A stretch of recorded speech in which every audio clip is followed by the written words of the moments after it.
I mean, listen, we talking about practice, not a game, not a game, not a game. We talking about practice. Driver, prepare to move out. What are you preparing? You're always preparing. Just go. Let's go. Yes, sir. Sir, shouldn't you sit down?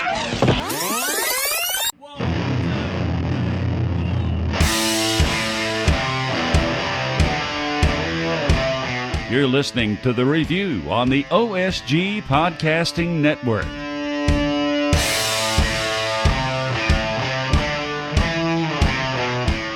And a good thank you to Mr. Tommy Palmer, the voice of OSG Sports. You are listening to The Review. It's our college football show, a yearly show, if you will. We talk college football year-round because in certain parts of the world, including the place we live in the southeastern U.S., college football is a year-round sport. Joining me in the show, I am OSG Phil, by the way, is OSG Nelson. We are the online sports guys. Love to talk college football and would love to hear what you got to say about college football, particularly now that we're in the off season. You can find us on social media at OSG Sports pretty much everywhere. Facebook, Twitter, YouTube. If you're watching this, you know that. If you're listening to us, send us a tweet or join in the fun on Facebook at OSG Sports. John, we're getting to that time of year. We're in the middle of March as we recorded this. It's time to start talking about the one, the only, the middle season for college football, spring football practice. A few things to kind of pay attention to as we hit the spring. The biggest probably being what the defending champs, the LSU Tigers, are going to do to replace an awful lot of football players. 38,000 LSU football players have left campus and are either heading to the draft or other things to do. And you know that Ja'Marr Chase, I think the biggest news in the past week, Ja'Marr Chase is going to be changing his number from number 1 to the prestigious number 7 there on campus. And Ed Orgeron said that Ja'Marr Chase has earned that. So Chase will be wearing number 7. He earned that. Exactly. So what Coach O said through Phil's voice there.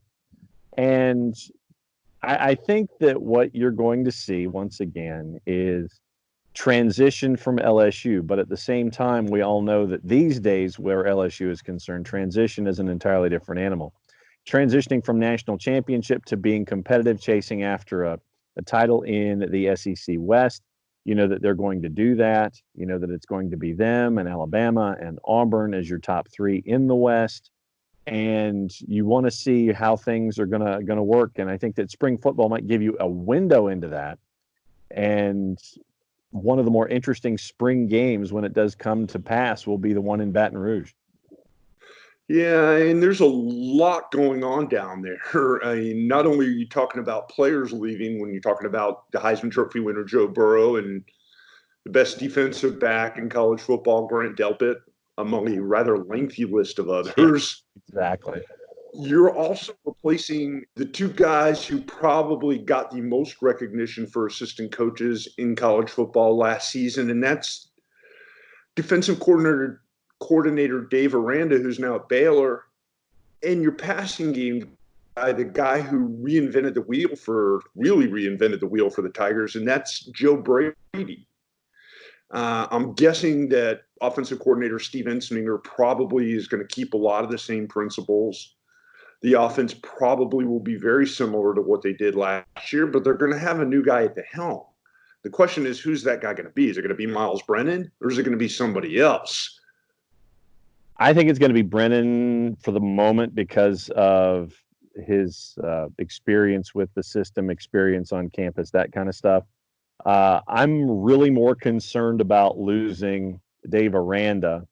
And I know that defensive coordinators are going to sit there, or any coordinator, when he's presented with the opportunity to be a head coach, and you wonder if you can ever be a successful number 1. Can you be that CEO? Can you be the coach that's going to win the press conference? Can you be that guy who can be successful and keep your fingers in some of the pie, but not all of the pie, and trust the individuals that you're going to help, that you're going to bring in to help the program along. And I think that that's the larger question for me when it comes to Dave Aranda is, can this number 2 be a successful number 1? And that for me is what I'm going to be paying attention to. So I guess through some kind of a transitive property, I'm going to be looking at LSU. I'm going to be looking at Baylor through LSU and seeing how that defense for LSU is going to respond without having someone like a Dave Aranda there. And how does the defense for Baylor in turn look with Dave Aranda in-house? How much of it has the Aranda stamp on it, and how much of it is tied to his coordinators? So, that's the delicate dance that you have as a head coach, trying to figure out how much of you can still be as much as you still want to be a coordinator. Now you're talking about the inverse of LSU, and that would be Clemson. Yep. The team that probably is going to be the top-ranked team going into the preseason. A team with really not that much to prove, for the simple fact they returned 2 of their best players, quarterback Trevor Lawrence and tailback Travis Etienne, and everything kind of falls right back into place for them right after that. They don't lose a whole lot, and they were a pretty darn good team last year. Yep. Not a whole lot of question for Clemson. Can they be comfortable and rest on their laurels, or are they going to have to step it up a notch? Well, I think that, once again, you're talking about going up against an LSU team that has lost coaches, and graduation has taken its fair shake. So I think that really, if you're looking at the way too early preseason polls, I think that it's going to be Clemson and then LSU because of whom LSU has lost. And this is the last dance for Trevor Lawrence. That after this season, he's going to go pro. That Travis Etienne came back because he wanted to win a national championship before he goes pro. So Etienne feels that there's something to prove. And Trevor Lawrence, who for me, for the life of me, I will continue to try to wonder why he wasn't a part of the discussion in New York for the Heisman Trophy this past year, wasn't even in the top 5, which to me is one of the bigger head scratchers of Heisman recent history. That's what I think that your preseason Heisman Trophy candidate favorite should be Trevor Lawrence. So I'm looking at Clemson 1, LSU 2, even though LSU is your defending champ, just because of who Clemson's bringing back. And then you've got the 2 teams tussling to topple the Tigers, like the alliteration there. A lot of alliteration from anxious anchors placed in powerful posts. The Alabama and Alabama East, otherwise known as the Crimson Tide and the Georgia Bulldogs. Yeah. Both teams looking pretty promising going into their spring practices, both with some question mark at quarterback, but both have guys who they're not going with guys who haven't been playing. The leader in the clubhouse for Nick Saban's team, Mac Jones, played really well last season in replacement for Tua Tagovailoa. I can never say his damn name right. Tua Tagovailoa. And as a Miami Dolphin fan, I probably need to get used to saying it more and more and more. Correct. Jones is pretty good in replacement, but his job isn't guaranteed. He's got the best of the best recruits chasing after him in Mr. Bryce Young, who a lot of people think, if he shows well in spring practice, could end up the guy underneath the center come September for Nick Saban. No doubt. And I think that that's the bigger question right now. And I think that also in Tuscaloosa, do you have to prepare yourself for the hot hand? If one of the guys, let's just say that Mac is winning games early, then yeah, he's probably going to be your starter. But then Bryce comes in, gives you a couple of series, and then it's going to be up to Nick Saban to figure out how you massage these 2 quarterbacks who are going to be getting some early season playing time. I think both of them are going to be getting some snaps behind center, and then just trying to figure out, okay, do I ride my hot hand and have one come in for a couple series for a change of pace with, the whole Mac and Tua and Jalen whole situation like we had over the past couple of seasons, or do you stick with one guy? I think that's the larger question for Nick Saban. Is it a two quarterback system situationally, or is it one guy, and until that one guy falls off the table, then you go to the other guy? So I think that really for Alabama, we know they're going to be right there as a part of the discussion, but I think that at quarterback, is it one quarterback or two?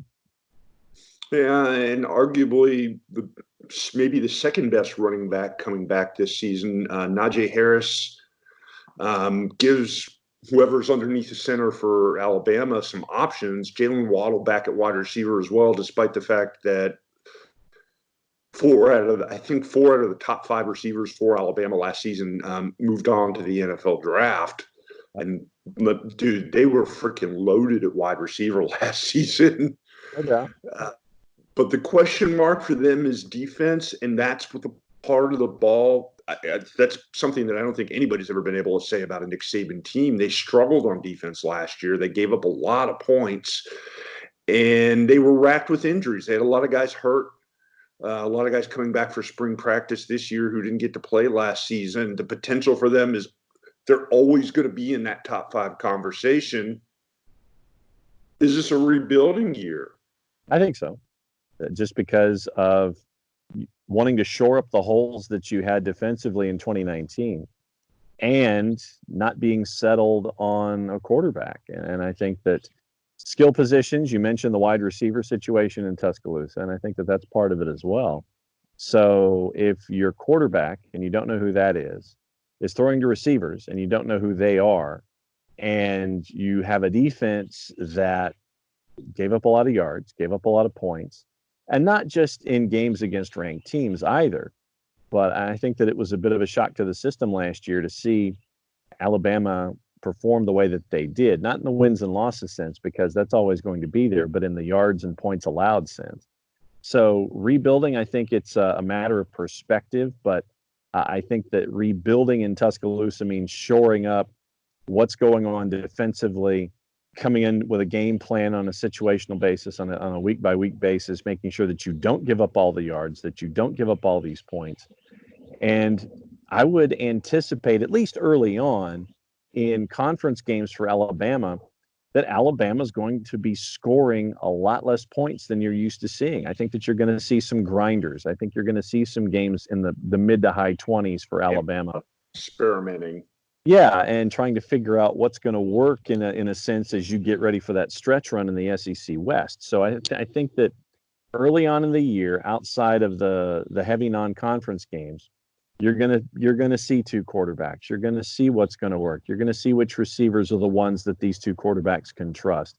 And then when you get out of August and headed to September and October, then I think you're going to see things solidify when it comes to starting lineups on both sides of the ball and how things are handled. But anticipate early on, at the very least, in conference games, a lower scoring Alabama team than you're used to.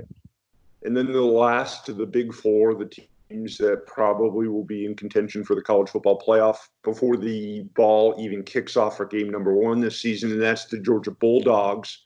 Right. A little bit less of a question mark for Georgia at quarterback, even though they are replacing Jake Fromm. We've talked over the last couple of episodes about Jamie Newman moving in from Wake Forest. Newman's got tons of experience. He's been on the field. He's had some success at Wake Forest, a team that improved quite a bit this past season with him at the helm. Right. Georgia's also another one of those teams, much like Alabama, loaded with 4- and 5-star recruits at almost every position. They lost some guys. DeAndre Swift moved on to the NFL, but you've got Zamir White and about 5 other 5-star running backs behind him. Right. There's a couple more of that level recruits sitting behind Newman, who's going to be in for 1 season. I would expect to see some of the younger guys get some reps, at least in spring practice, to give them an opportunity to try to get some experience. But I think it's Newman's ball game. The biggest interesting question for the Bulldogs is going to be how that offense is going to perform with new offensive coordinator Todd Monken. That was the big stumbling block for them last year. They did not move the ball well. They did not score particularly well. They did enough to win games, but in college football, when you're one of the elite teams, which there are only a handful of, you're expected to score 30, 40, 50 points a game. Georgia did not do that. No, and the other issue when you're thinking about the University of Georgia is all the offensive linemen that were lost. And if you have a new quarterback who is, he might have the best arm in the world, but if he can't stay upright, then that's not going to do you a damn bit of good. So you end up with Jamie Newman, great, fantastic, love to see it. Okay, fine, you're coming in from Wake Forest as a grad transfer. You're going to light up the world, but you're not going to have Andrew Thomas there. You're not going to have two other offensive linemen there. And I think that to me is the first thing that has to get figured out early on. Once again, I would anticipate, you're not going to see it in the spring game, obviously, but I think early on in tough competition, you're going to see some times where Jamie Newman's going to end up on his back. And I think that you're going to have to work on protections. You're going to have to work on running back staying in the block. You're going to have to see some things from a Zamir White that he may not necessarily have been doing because of the way the offense has been structured. And I know that you sit there and you look at Georgia's offense and you're sitting there thinking that it's straight out of Alabama 2009. So I guess at this point, what we saw with Alabama in their championship years in the mid 2000s, if you extrapolate, you're going to see that with Georgia coming up in 3 or 4 years. And I know that neither Kirby Smart nor the fan base is going to be able to wait that long. But look at what George Pickens did for them at wide receiver at the end of the season, though. You're talking about a guy who could potentially be that step-up go-to guy on the outside. But you've got him once again. If Jamie Newman's on his back, George Pickens isn't going to be getting the football. And I think that with offensive line, I think that really that to me is the biggest question, and how they're going to make the offense be what it's supposed to be. So defense, you're going to see the standard clamp down Georgia defense that we're used to seeing. But I think that for me, offensively, it's going to be the offensive line. That's my larger question as we start things off in 2020. Yeah, I think for me, the big question with Georgia are really the two coaches, and that's Monken, who I mentioned earlier, and former Ole Miss head coach Matt Luke, who is now taking over the offensive line. How those guys teach is going to be a big indicator of how well Georgia's going to be this season. It's going to be interesting to find out. And finally, as we wrap up the spring practice talk for the top 5 teams, the Oklahoma Sooners, the other team who always competes for a playoff. Some question marks for Lincoln Riley. He doesn't really have a portaling quarterback or a graduate transfer quarterback to come in and take over the program. He's going to have to develop somebody this year. We don't know exactly who that guy's going to be, but you can almost guarantee that Oklahoma is going to be that team that rolls up 40, 50 points every time they walk out. Well, that's kind of what the Big 12-10 is good for, is defense optional, and it doesn't really matter. And I think that what it does, unfortunately for the Big 12 and a team like Oklahoma, is it may create some false narrative.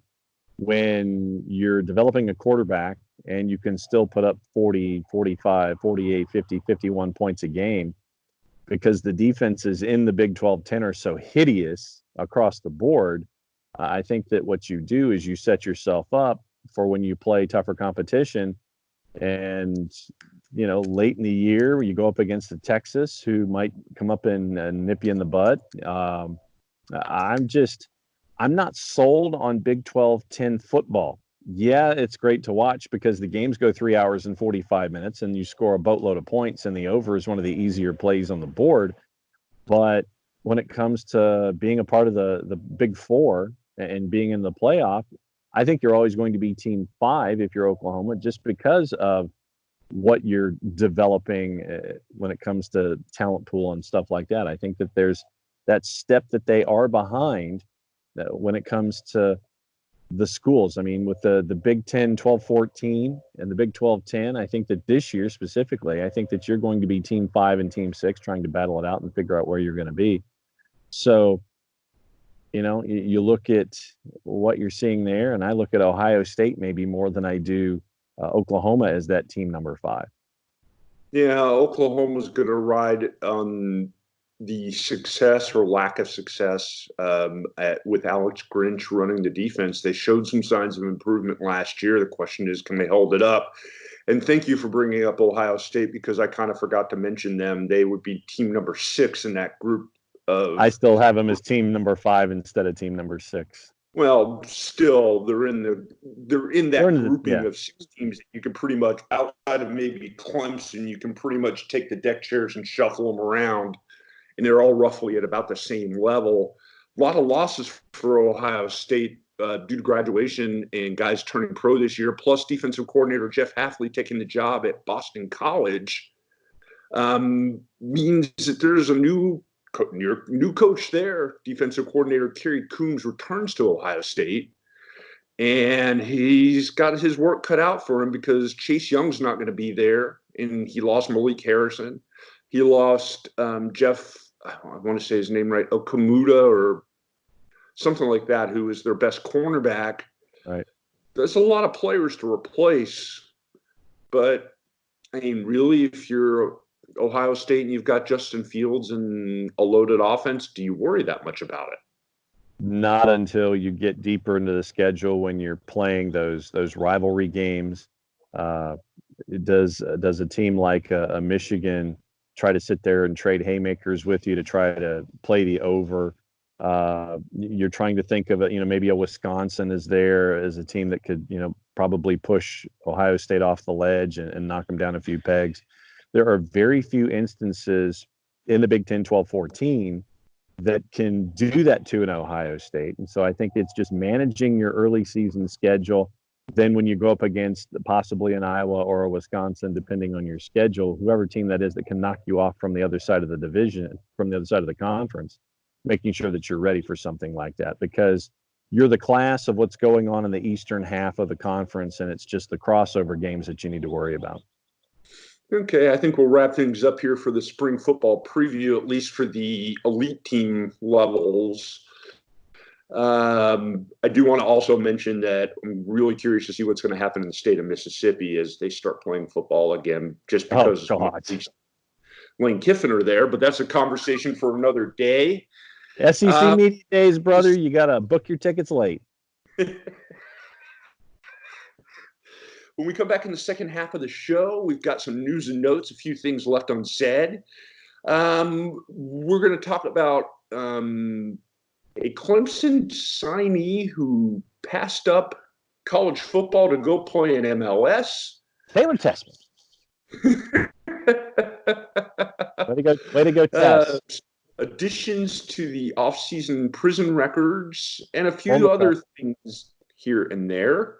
You are listening to the first half of the review on the OSG Sports Podcasting Network. We'll be back in about a minute and a half with a little bit more. Stay tuned, everybody. The online sports guys would love to hear from you. Go to our Twitter page at OSG Sports for a comment, rant, or just whatever's on your mind about college football. Soccer Down Here is sponsored by Apolinski & Associates, LLC, personal injury lawyers with over 30 years of experience.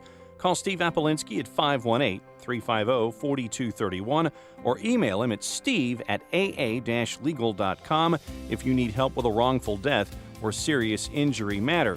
Steve Apolinski is rated one of the top 100 trial attorneys in Georgia, recognized as Legal Elite by Georgia Trend magazine for being one of the most effective lawyers in Georgia. If you want to scale a mountain, buy boots. If you want to turn your crush into something more, say hi. At Country Financial, we know protecting the things you love and preparing for tomorrow start with simple steps. So we help you take small steps today with insurance and financial services that can have a big impact on your family's future. For all your home, auto, and life insurance needs, call Jason Wright at 678-568-6871. What would you say you do here? Thanks for sticking around, everybody. Appreciate you listening through the break as we come back here on the review. It's the OSG Sports team talking college football. OSG Nelson there, OSG Phil here. We are two of the many online sports guys. You can find us on the internet at theonlinesportsguys.com for opinions, thoughts, inspiration, ideas, recommendations, anything you want about sports that's not always college football, but anything that kind of pops into our little brains. Yep. John, I want to start things off here in the second block talking about the conversation, the topic that has dominated things here in the last week or two in the world, and that's coronavirus which has already made an impact in college football. As word came out this week, Jim Harbaugh has decided that Michigan will not take their annual overseas trip. They've canceled it. Okay. Maybe he takes them to Mammoth Cave instead, because you remember when we were like in high school back in the late 1800s, and what you would do is you'd have like a junior trip and a senior trip. And one of the years that we didn't have a junior trip. We just had a senior trip. Well, I'm trying to remember where.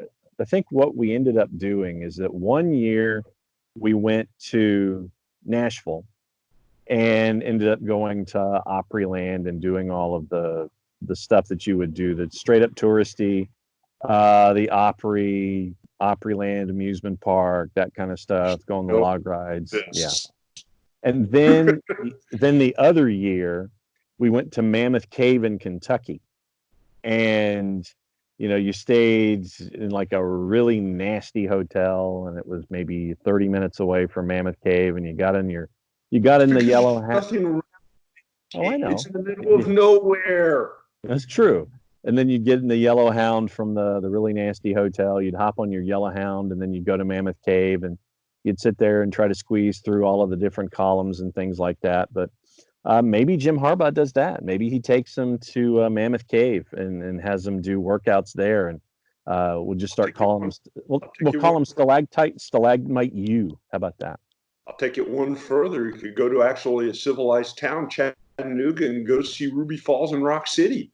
There you go. See now, and then what Harbaugh would want to do is he would take the tram up the mountainside, and then he would have his scrimmage up on the top of the mountain, or he'd have his guys run down the mountain as a part of their physical training. All the while having Kiss playing in the background, singing Detroit Rock City. Of course. Yeah, I went there. Woo, yes. Could not resist that one. Nothing wrong with that. Drop inserted here. Want to hit on another topic here, something closer to your heart and something you know a lot more about than I do. Yeah. Where would you see a major college football program signee decline to play college football and jump over to play soccer? But that happened to the Clemson Tigers when Tanner Tressman decided he didn't want to punt for the Tigers. Rather, he'd go kick the football for FC Dallas. Had a great first match. What's that? Tanner had a great first match for FCD, so I think it was the right decision. And it shows you, I think, a couple of different things. One, it shows you that if you're 16, 17, 18 years old and you are a multi-sport athlete, you have a bunch of different options that you can handle. And so you see what Tanner did, and from all indications, he got the blessings of Dabo Swinney to go do it. It wasn't something that was any kind of acrimony or anything like that.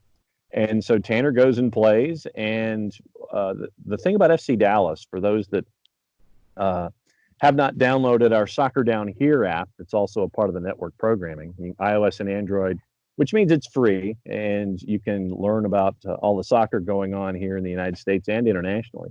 Lighten up, Francis. There wasn't any acrimony that was involved. And with Dabo Swinney, I think that when you're a multi-sport athlete, and I think that this is the benefit of being a multi-sport athlete here in the U.S., is that you have options. And with Tanner, got his blessing from Dabo Swinney. And I think that going to FC Dallas, for those that have not yet downloaded the app associated with the Soccer Down Here network here at OSG Sports, free on iOS and Android, by the way, that the way that FC Dallas builds their talent base, it's from the academy level. And you see kids who are getting reps at 16, 17, 18, and they're gradually working their way up their system from their lower division clubs. And you're seeing kids at 17 making MLS debuts.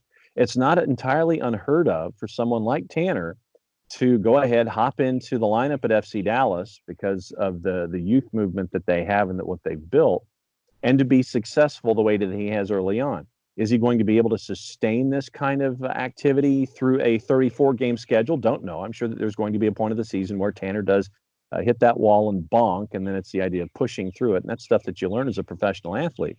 But once again, I think that what it does is it speaks to multi-sport athletes playing multiple sports in high school, doing the same thing in college if your coaches will allow, and the benefits of being a professional athlete possibly in multiple sports. Is it possible that Tanner could go back to Clemson if things don't work out in Major League Soccer with FC Dallas?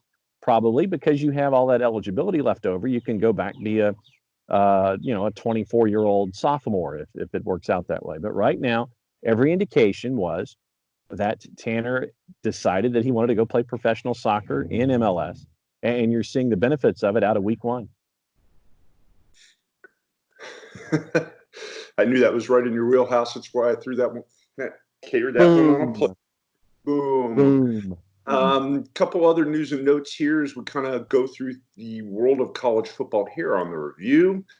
Interesting news out of North Carolina as something I would have never expected happened. Portland. North Carolina flipping an Alabama commitment. Heard about that. Yeah, quarterback Drake May decided he would be better served playing in the state of North Carolina for Mack Brown. May, the number 45th ranked prospect in the 2021 class, and from the state of North Carolina, I should add. So the fact that he's going home shouldn't be that big of a shock. But how often do you hear about guys getting flipped from Alabama someplace else? Well, Phil, it's not necessarily a surprise that he comes home to play at North Carolina. It's just how things are with the Tar Heels and what we're developing here with the football program. So don't be shocked if this continues to happen. Yes. A couple of other things here really quick as we go through the news and notes of the day.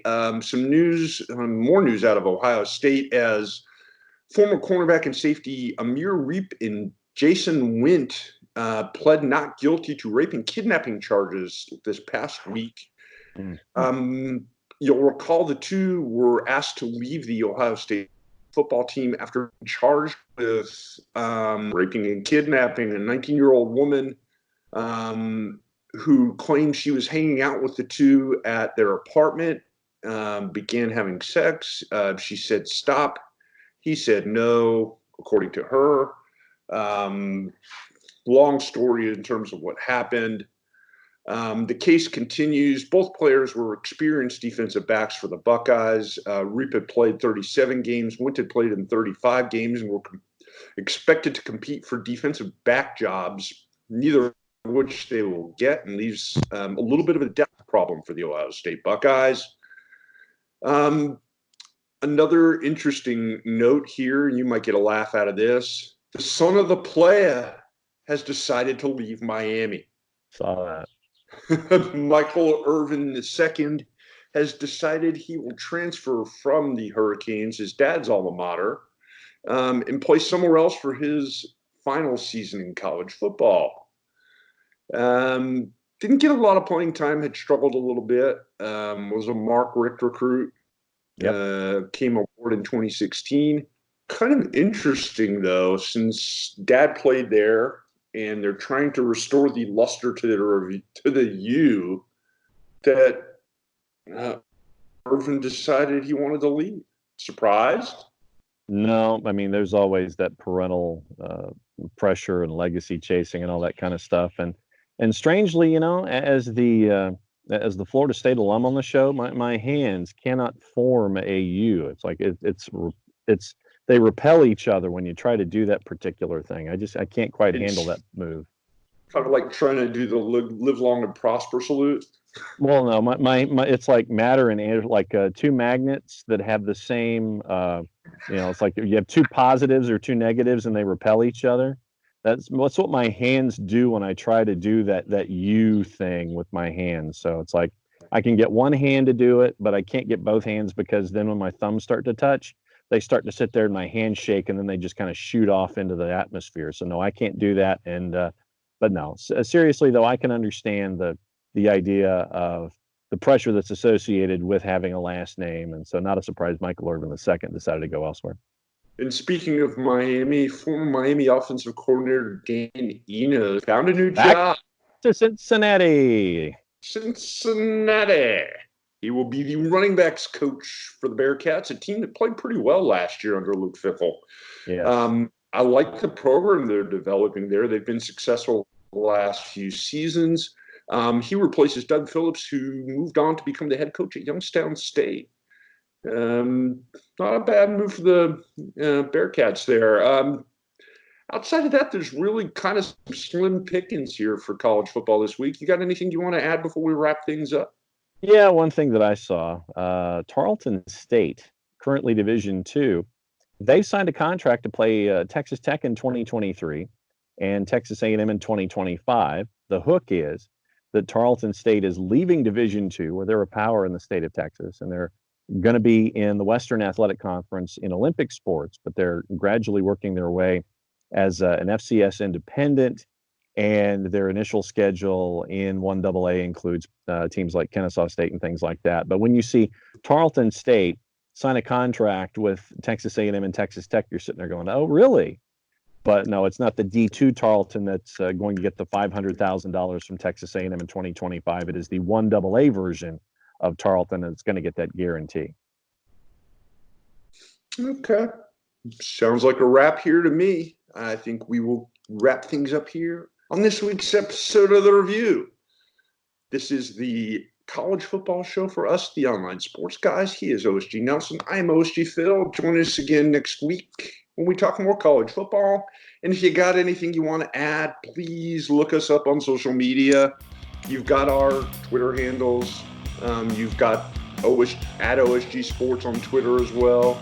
Don't forget to download the app if you haven't downloaded the app, available on iOS and Android for all of your soccer content. Don't forget to download the free. Exactly. Yes, free.